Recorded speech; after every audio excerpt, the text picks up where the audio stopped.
You ever look up at the sky and just feel something's a bit off, maybe not quite right? Yeah, like a little flicker in your peripheral vision almost. Exactly.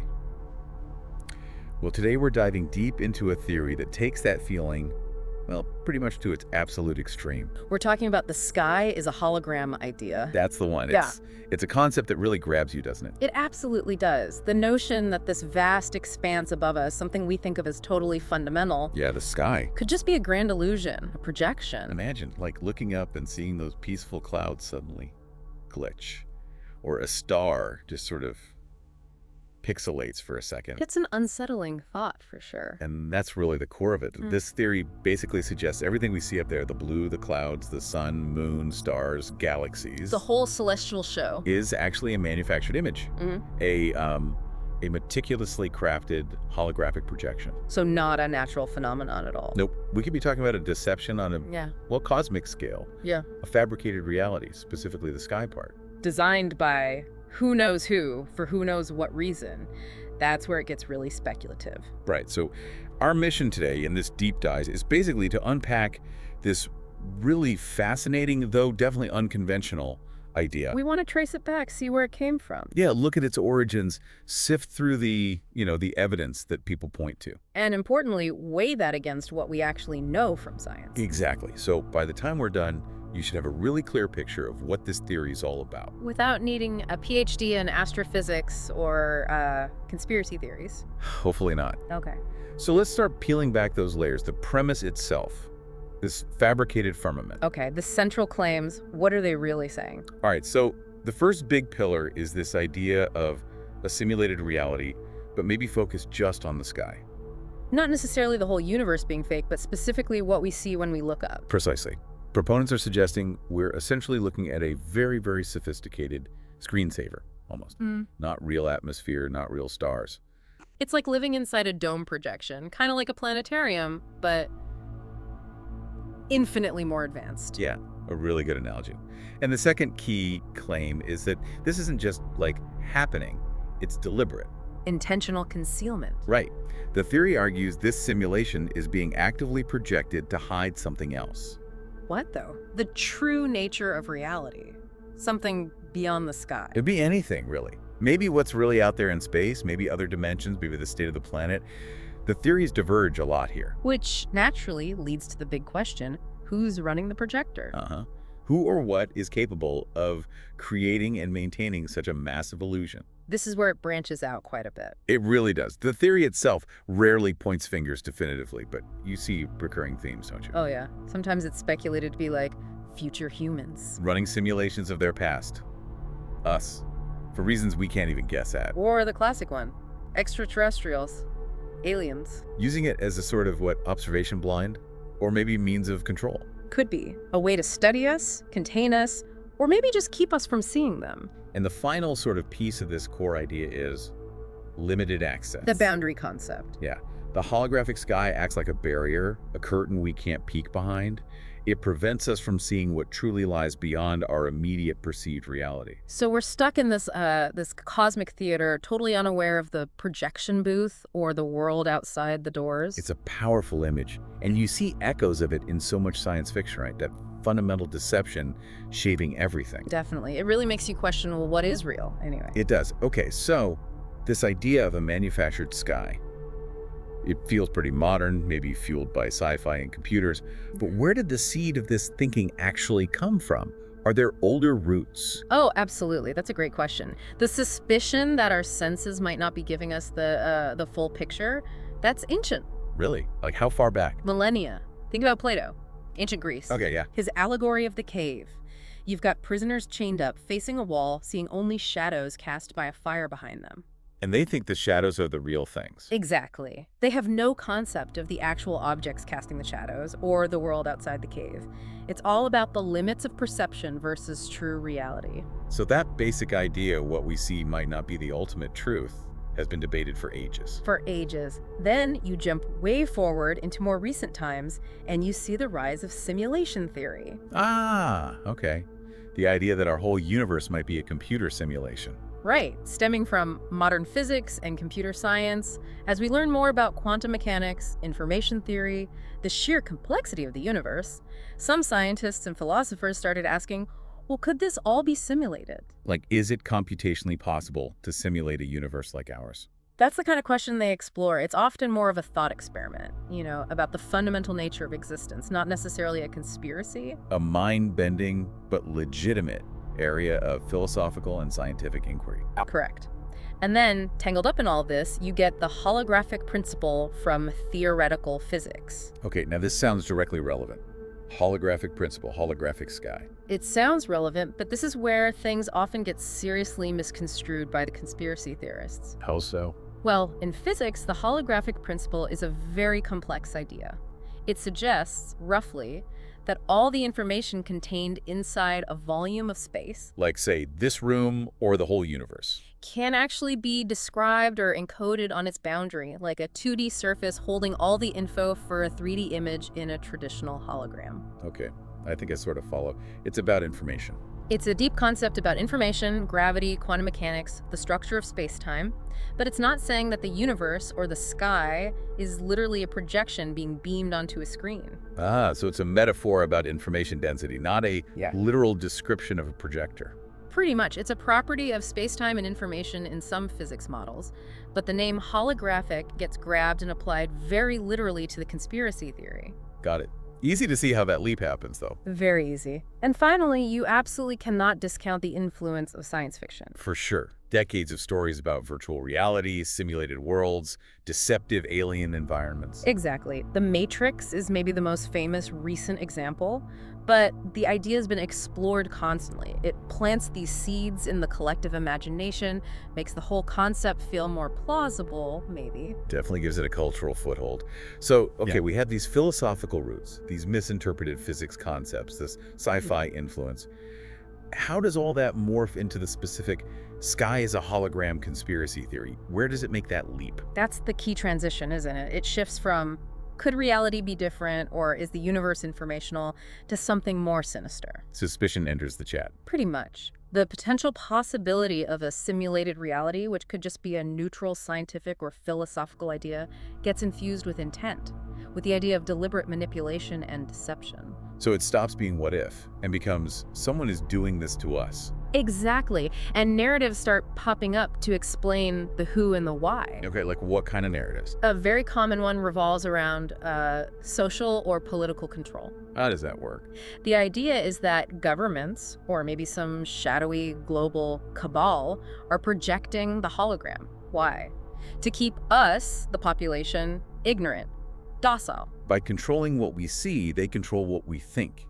Limit our horizons, literally. That's the logic. Keep people focused on the mundane, prevent them from questioning the status quo or realizing some hidden truth about power structures. It taps into those deep anxieties about unseen control. Makes sense, in a conspiratorial way. What other angles are there? Another huge one is extraterrestrial influence. Aliens did it. Okay.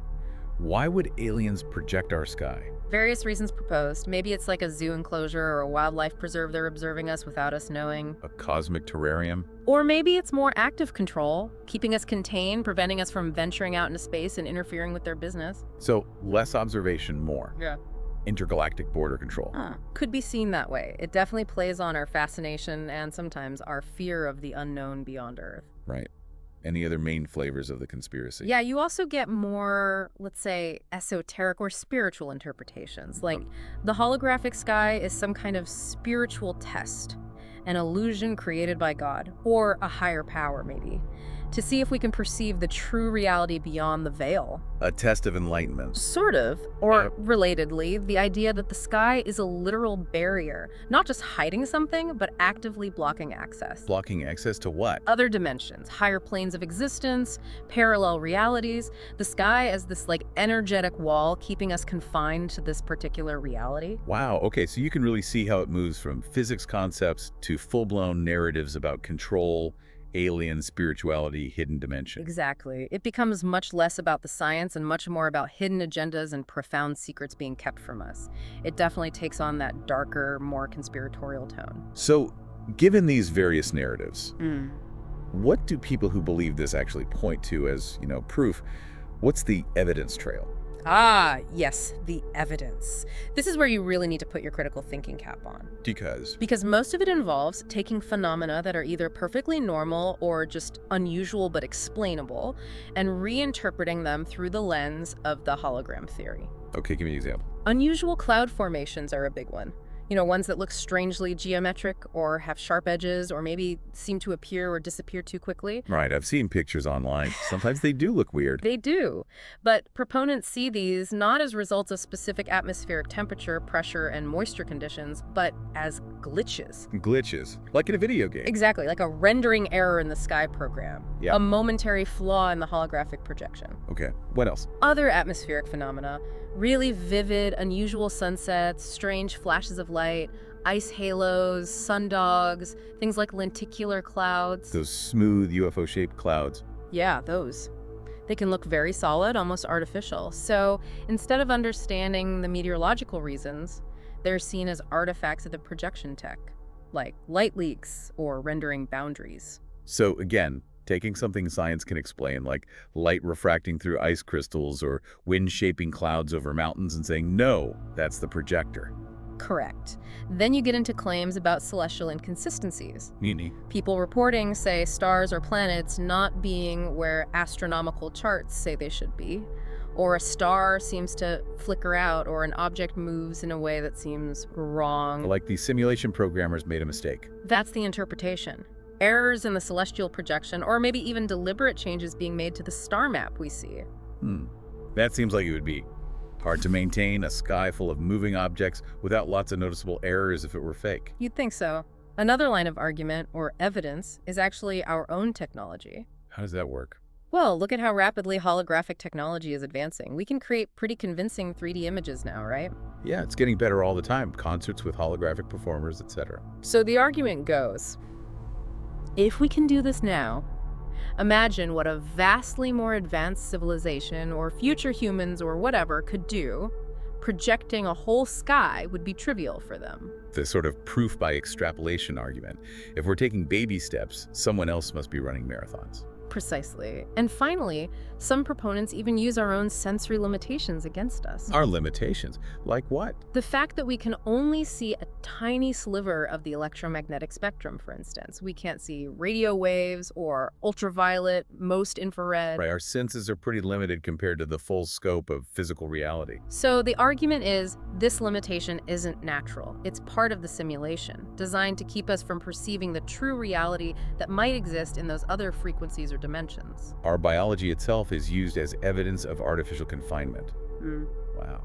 Okay, so if we entertain this for a moment, if the sky is a hologram, how is it supposedly being projected? What are the proposed mechanics?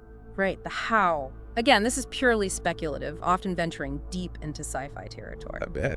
What are some of the ideas? One common theory involves a huge network of highly advanced satellites, orbiting Earth, maybe in geosynchronous orbit, maybe cloaked. Constantly beaming down the holographic image onto the upper atmosphere, or maybe creating a field just above it. Something like that, a kind of planetary scale projection system from orbit. A cosmic IMAX. What else? Another idea is ground-based projectors. Super powerful devices hidden around the globe, maybe underground, maybe disguised. Working together, synchronized, to create this seamless illusion across the entire sky, day and night. That's the concept. Of course, you immediately think about the energy requirement. Astronomical.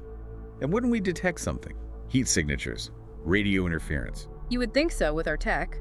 But the theory usually hand-waves this by saying the technology is just so far beyond us, operating on principles or energy sources we don't understand, making it undetectable. Convenient. Okay, any other mechanisms proposed? Some talk about manipulating energy fields directly, bending light on a massive scale, creating illusions of depth, distance, celestial bodies, atmospheric effects, all through field manipulation rather than direct projection. More like manipulating the medium than projecting onto it. Kind of. And then you get the really far-out versions touching on that direct neural interface idea, like the Matrix. So the sky isn't projected out there at all, it's projected directly into our brains. In that version, yes. Our entire perceived reality, including the sky, is just sensory data fed to us. We might be brains in vats or plugged into a massive virtual reality. That bypasses the whole problem of how to project a physical hologram onto the sky. It does, but opens up a whole other can of worms about how that would work. True. Okay, so the methods range from maybe conceivable with sci-fi tech to completely reality bending. Yeah. Now, the big question, why? If someone or something is going to all this trouble, what are the supposed motives? The why is just as varied and, frankly, often as unsettling as the how. I can imagine. What's the leading contender? Social control comes up again and again. It's about limiting perception, keeping humanity confined, preventing us from asking too many questions about our place in the universe or the real power structures. If you control the view, you control the mind.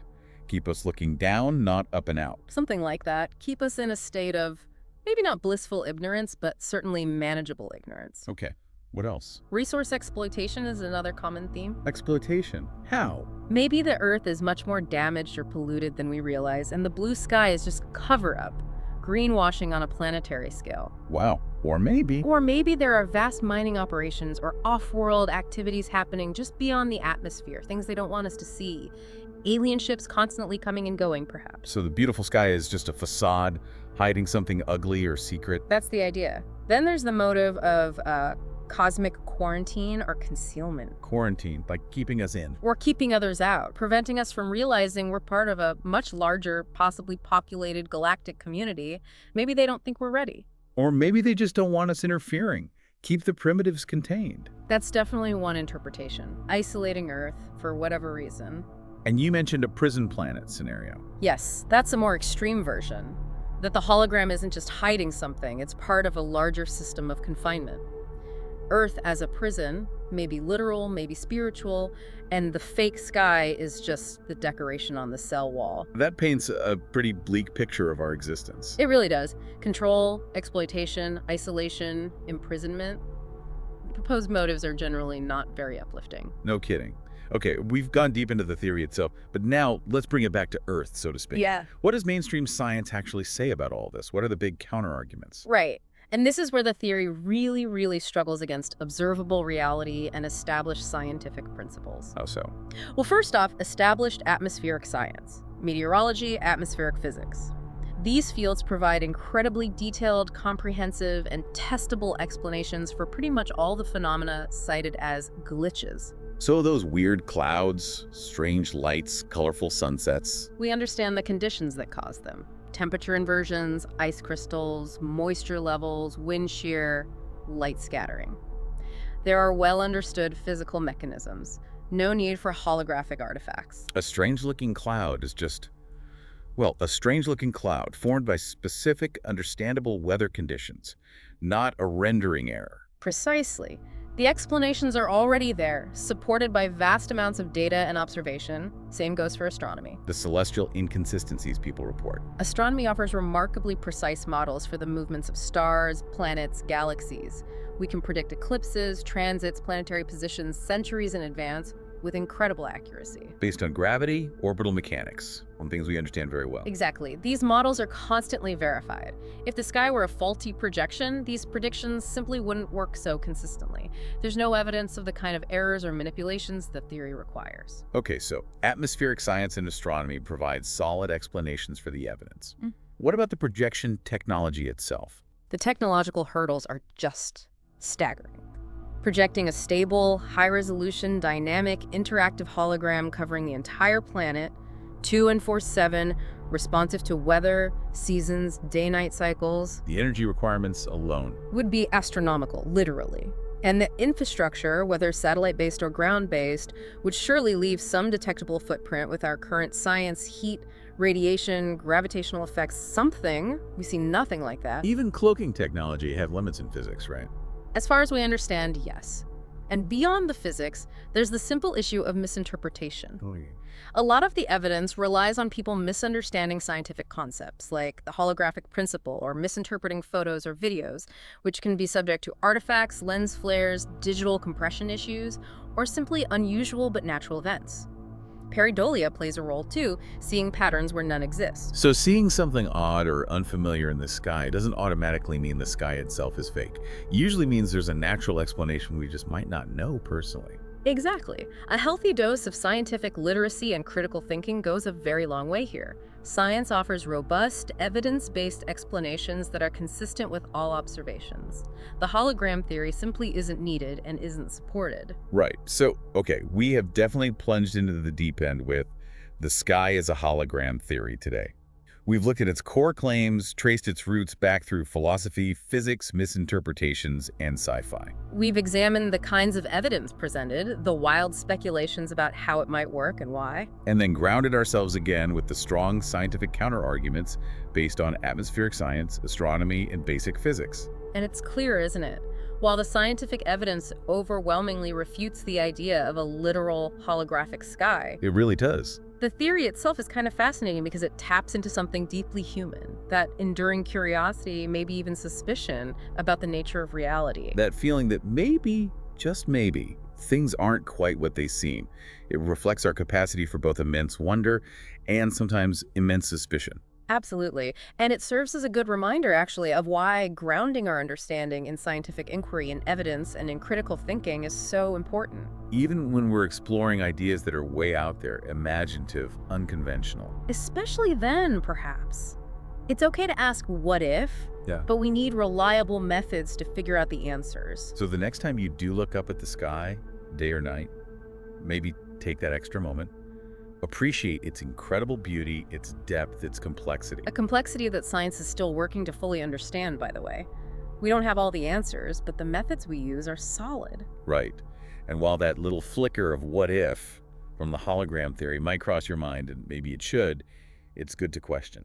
Remember that the reality confirmed by observation and evidence, while still holding profound mysteries, doesn't point towards a grand illusion above us. It leaves you thinking, though, doesn't it? That fundamental question of what reality truly is, even setting aside the hologram idea. It pushes you to keep questioning, keep learning, and keep trying to grasp our actual place in this vast, amazing cosmos. What is truly real? It's a question worth pondering.